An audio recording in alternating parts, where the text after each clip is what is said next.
সুধী বৈষ্ণব ভক্তবৃন্দ, ভক্তিপূর্ণ প্রণাম রইল আপনাদের চরণে। প্রণাম জানাই আমার শ্রী গুরুদেবের চরণে, প্রণাম জানাই অনন্ত কোটি বিশ্বব্রহ্মাণ্ডের নায়ক শ্রী ব্রজেন্দ্র নন্দনের চরণে। সুধী বৈষ্ণব ভক্তবৃন্দ, পর্যায়ক্রমে আমরা পঞ্চম অধ্যায়ের কর্মসন্ন্যাস যোগ থেকে 17 নং শ্লোকটি উপস্থাপন করব। আসুন আমরা ব্রতী হই। 17 নং শ্লোকটি অত্যন্ত সুন্দর, অদ্ভুত। এর কথাগুলো একটু মন দিয়ে শ্রবণ করবেন। আসুন আমরা ব্রতী হই। অজ্ঞান তিমিরান্ধস্য জ্ঞানাঞ্জন শালাকায়া চক্ষুরুন্মীলিতাং যেন তস্मै শ্রী গুরুবে নমঃ। নমঃ বিষ্ণুপাদায় কৃষ্ণপৃষ্ঠায় ভূতলে শ্রীমতে মহানাম স্বামিনীতে নমামিহে। বাঞ্ছাকাল্পতরুভ্যশ্চ কৃপা সিন্ধুপায়েব চ পতিতানাং পাবনেভ্যো বৈষ্ণবেভ্যো নমো নমো। গুরু কৃপা হি কেবলম, গুরু কৃপা হি কেবলম, গুরু কৃপা হি কেবলম। ওম শ্রী পরমাত্মনে নমঃ। ওম শ্রীমদ্ ভগবতে শ্রীগীতায় নমঃ।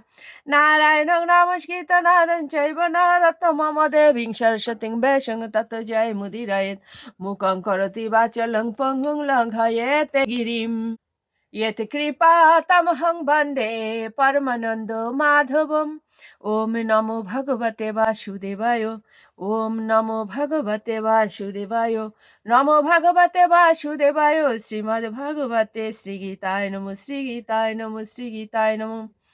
শ্রীমদ্ ভগবদ গীতা পঞ্চম অধ্যায়, কর্মসন্ন্যাস যোগ, শ্লোক সংখ্যা 17।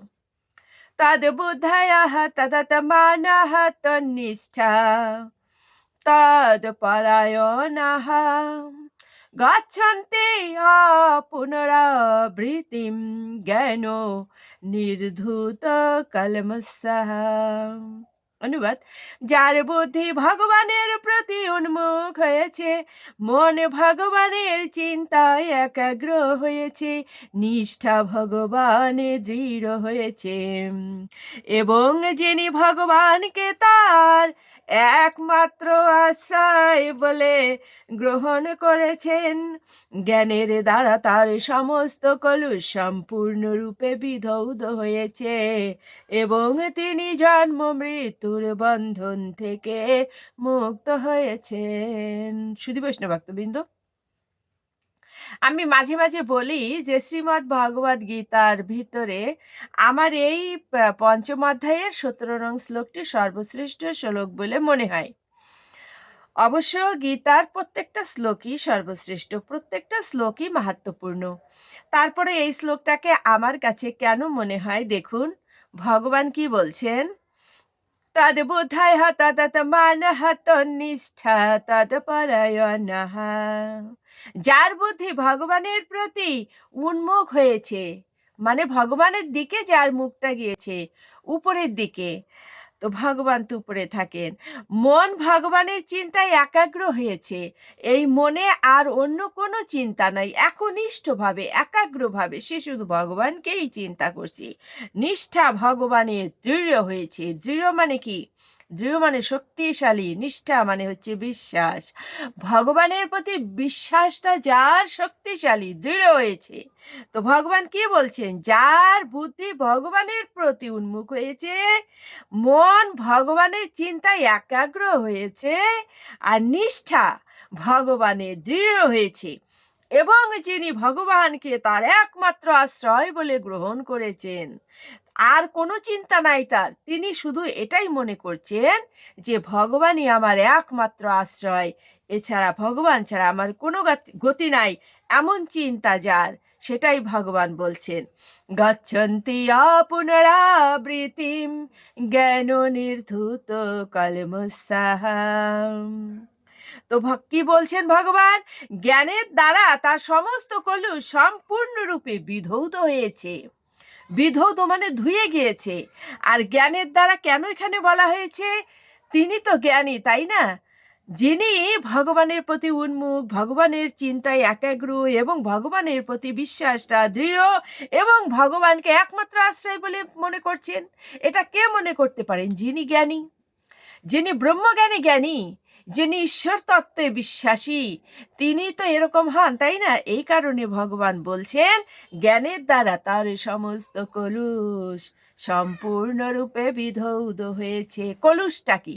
কলুষ হচ্ছে পাপ, এ জীবনে জন্ম জন্মান্তরে যত পাপ ছিল সমস্ত পাপ কি হবে?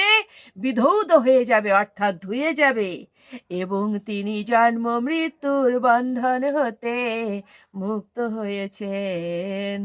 আমরা যে জন্ম মৃত্যু চক্রাকারে ঘুরছি, এই চক্র থেকে আমরা মুক্ত হয়ে যাব যদি আমরা এমনি ভাবে ভগবানের প্রতি উন্মুখ হতে পারি, ভগবানের চিন্তায় একাগ্র হতে পারি, ভগবানের প্রতি বিশ্বাসটা আমাদের দৃঢ় হয় এবং ভগবানকে একমাত্র আশ্রয় বলে মনে করতে পারি, তাহলে জন্ম জন্মান্তরের পাপ বিধৌত হয়ে যাবে, যার ফলে জন্ম মৃত্যুর চক্রাকার থেকে মুক্ত হয়ে আমরা ভগবানের চরণ প্রাপ্ত হব। সুধী বৈষ্ণব ভক্তবৃন্দ, অত্যন্ত সুন্দর শ্লোকটি মুখস্থ করে ফেলবেন।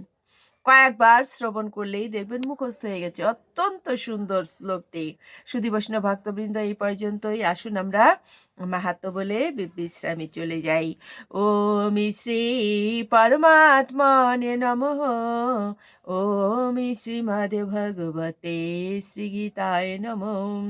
গঙ্গা গীতা চ সাবিত্রী সীতা সত্যা পতিব্রতা ব্রহ্মা বলির ব্রহ্মবিদ্যা ত্রিসন্ধ্যা মুক্তি গেহিনী অর্ধমাত্রা চিতানন্দা ভবং নিভ্রান্তি নাশিনী বেদত্রয়ী পরানন্দা তত্ত্বার্থ জ্ঞান মঞ্জুরি।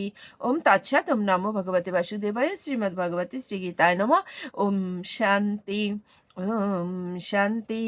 ওম শান্তি। শান্তি শান্তি।